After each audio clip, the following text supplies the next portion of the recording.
పెదవి విరుపు 28 మంది ఎమ్మెల్యేలపై ఉన్నది ఎంతమంది? సగం మంది. అంటే దాదాపు 64 మందిలో సగం మంది అన్నట్టే కదా. ఓ నలుగురు అటు ఇటు పక్కన పెడితే కాంగ్రెస్కు సంబంధించినటువంటి దాంట్లో 28 మంది ఎమ్మెల్యేలపై పెదవి విరుపు, నియోజకవర్గాలపై సీతకన్ను, ప్రజలు కార్యకర్తలకు దొరకరు. వీరిలో 8 మంది పూర్తిగా దూరం. ఎమ్మెల్యేల పనితీరుపై ముఖ్యమంత్రి సర్వే. రెడ్ ఆరెంజ్ నిన్ననే ఏదో మాట్లాడండి కదా, కేసీ వేణుగోపాల్తో చెప్పించుకున్నారు కదా. ముఖ్యమంత్రి చెప్తే ఆయన సొంతంగా చెప్పిండు అనుకుంటారు కాబట్టి అధిష్టానం చెప్పినట్టుగా చెప్పించుకున్నారు. కానీ చాలా స్పష్టంగా ఇవాళ ప్రతిపక్షాలకు మీరే అవకాశం ఇస్తున్నట్టు కదా. ఎమ్మెల్యేల పనితీరుపై ముఖ్యమంత్రి సర్వే. రెడ్ ఆరెంజ్ గ్రీన్ జోన్లు, రెడ్ జోన్లో 3, ఆరెంజ్ జోన్లో 2 మంత్రులు. అంటే మంత్రులు కూడా సరిగ్గా పనిచేయట్లేదని ముఖ్యమంత్రి గారు స్పష్టంగా చెప్తున్నారు. స్థానిక సంస్థల ఎన్నికలపై ప్రభావం, పద్ధతి మార్చుకోవాలని సూచించారు. పార్టీ ఎమ్మెల్యేల్లో 40% మంది నియోజకవర్గాలపై సీతకన్ను వేశారా? 48, 50% అన్నట్టే లెక్క.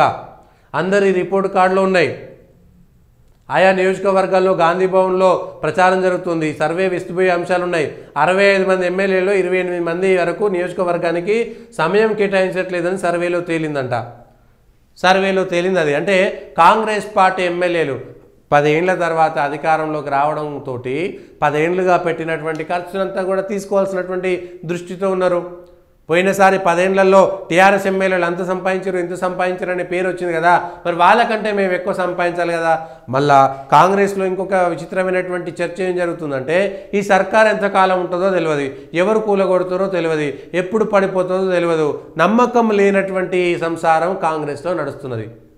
ఎస్, రేవంత్ రెడ్డి వచ్చి ఏడాది అయిపోయినా కూడా, ఆయన ముఖ్యమంత్రిగా ఏడాది ఉన్నా కూడా ఇంకా ఇయాల్లో రేపో మార్చేస్తారు అనేటువంటి ప్రచారం కాంగ్రెస్ కార్యకర్తల్లో నాయకుల్లోనే పెరిగిపోయింది.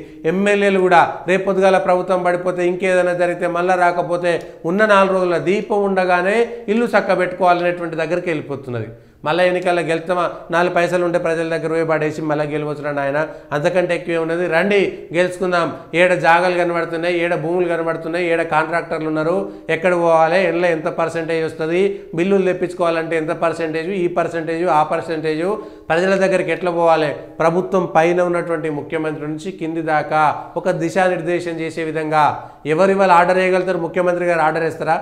ముఖ్యమంత్రి గారు ఒక ఎమ్మెల్యేకి ఆర్డర్ చేయాలంటే ఆయన కింది మీద చూసి, నేను 98 నుంచి కాంగ్రెస్లో ఎమ్మెల్యే, నువ్వు ఇవాళ కొత్తగా వచ్చినావు, నువ్వు నాకు చెప్తావా అంటున్నాడు.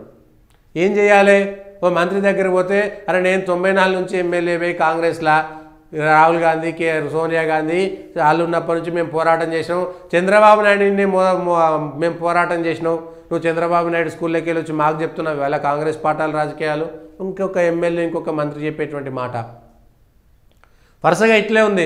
అరే మన ఆయన కాంగ్రెస్లో ఎమ్మెల్యే, నేను కాంగ్రెస్లో ఎమ్మెల్యే, నువ్వు వచ్చి మాకు చెప్పేది ఏంది, నువ్వు చంద్రబాబు నాయుడు మనిషివి, ఇంకొక యంగ్ ఎమ్మెల్యే. ఇట్లా జరుగుతున్నాయి వరుసగా. ఎవరైనా సరే మేము ముందుగానే ఉన్నాం, అట్లా ఒక 15-20 మంది ఉన్నారు సీనియర్లుగా, లేకపోతే కాంగ్రెస్లోనే దశాబ్దాలుగా ఉండి కాంగ్రెస్ పార్టీలో పుట్టి పెరిగినటువంటి వాళ్ళు, ఇందిరాగాంధీ నెహ్రూతో పనిచేసినటువంటి కుటుంబాలు. అదే మేము అప్పటి నుంచి ఇప్పటిదాకా కాంగ్రెస్లో ఉన్నాం, కాంగ్రెస్ గురించి మాకు కొత్తగా చెప్పేదే ఉన్నది, నువ్వు వచ్చి చెప్పేదే ఉంది, నీకు అదృష్టం బాగుంది కాబట్టి ముఖ్యమంత్రి అయినావు, లేకపోతే మేమే ముఖ్యమంత్రులు కావాలి, లేకపోతే ఎక్కడిది, మేము పోరాటం చేయకుంటేనే నువ్వు వచ్చినావా? కేసీఆర్ మీద 2014 నుంచి మేము కాంగ్రెస్లో ఉండి పోరాటం చేసినావు, నువ్వు తెలుగుదేశంలో ఉన్నావు, చంద్రబాబు నాయుడు దగ్గర ఉన్నావు, ఓటుకు నోటు కేసులో ఉన్నావు, నువ్వా మాకు చెప్పేది? ఇట్లా కాంగ్రెస్లో ఎవరు చెప్పాలి? ఇవాళ ముఖ్యమంత్రి అయినా సరే, ముఖ్యమంత్రి ఎవరు చెప్తారు? అధిష్టానం ఎవరో రాహుల్ గాంధీ వచ్చి చెప్పే పరిస్థితి లేదు, సోనియా గాంధీ వచ్చి చెప్పే పరిస్థితి లేదు. మళ్ళీ వాళ్ళెవరో వస్తే తప్ప వీళ్ళు చెప్తే వినరు. చెప్తే విన్నారు, రాహుల్ గాంధీ మాట వింటాం, సోనియా గాంధీ మాట వింటాం, కానీ మళ్ళీ రేవంత్ రెడ్డి మాట వినడం మాకేం అవసరం? ఇట్లా కొందరు సీనియర్ ఎమ్మెల్యేలు, సీనియర్ మంత్రులు ఉన్నటువంటి ఇది విషయం. చెప్పలేకపోతున్నారు, కక్కలేకపోతున్నారు, మింగలేకపోతున్నారు. రాజశేఖర రెడ్డి లెగసీ వేరు. అయ్యో ఇంకో కొందరేమో అరే రేవంత్ రెడ్డి డిజర్వ్ పోయి ఆయన కష్టపడ్డాడు, పోరాటం చేసిండు, సరే ఆయన కొత్తగా వచ్చి ఉండొచ్చు, కానీ కేసీఆర్ తోటి నువ్వానైనా అన్నట్టుగా బెంచ్ చూసుకుందాం అన్నట్టుగా మాట్లాడిండు. సరే భాష, ఆయన మాట్లాడిన భాష, ఈయన మాట్లాడిన భాష పక్కన పెట్టేస్తే కేసీఆర్కు నేనే ఎదురు అనేటువంటి విధంగా జనంలో చూపించగలిగింది ఆయనే.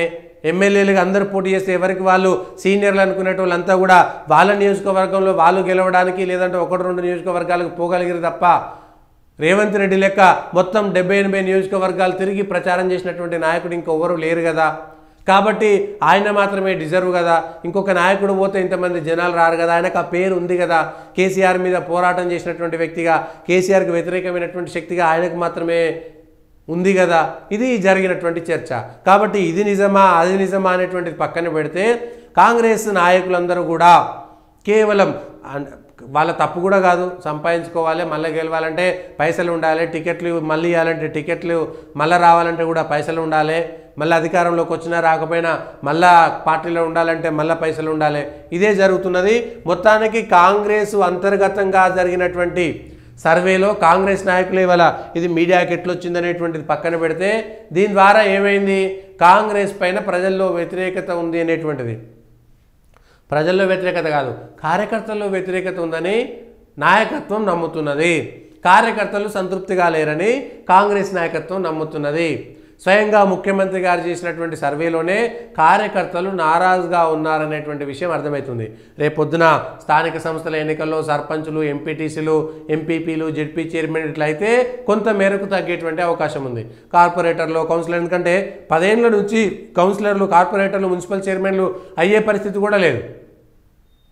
మొత్తం గెలిచినటువంటి వాళ్ళు వెళ్ళిపోయారు, గెలిస్తే కొనుక్కున్నారు, లేకపోతే లేదు, అట్లా అధికార టీఆర్ఎస్లోకి వెళ్ళిపోయారు. మొత్తం మున్సిపాలిటీలు, గ్రామాలు, లేకపోతే ఎంపీపీలు, మండల పరిషత్లు, జిల్లా పరిషత్లు అన్నీ కూడా టీఆర్ఎస్ చేతిలోనే ఉండిపోయినాయి. మున్సిపాలిటీలు, కార్పొరేషన్లు అన్నీ. ఇప్పుడు వీళ్ళందరూ రావాలంటే కొన్ని వేల మందికి ఇవాళ కాంగ్రెస్ కార్యకర్తలకు అవకాశం వచ్చేటువంటిది ఉంది కదా, మళ్ళీ ఇప్పుడు ఈ వ్యతిరేకత వస్తే ఎట్లుంటుంది అనేటువంటిది కూడా చూడాలి. అదంతా జరుగుతూ పోతూ ఉంటే అదే జరుగుతుంది, లేకపోతే అంతకంటే ఇంకేముంటుంది. ఆ విషయంలో కూడా ఆలోచన చేసుకోవాల్సినటువంటి అవసరం ఉంది.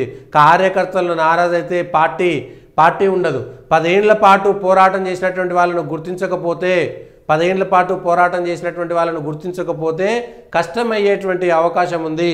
దాని గురించి కూడా ఆలోచించాల్సినటువంటి అవసరం ఉన్నది.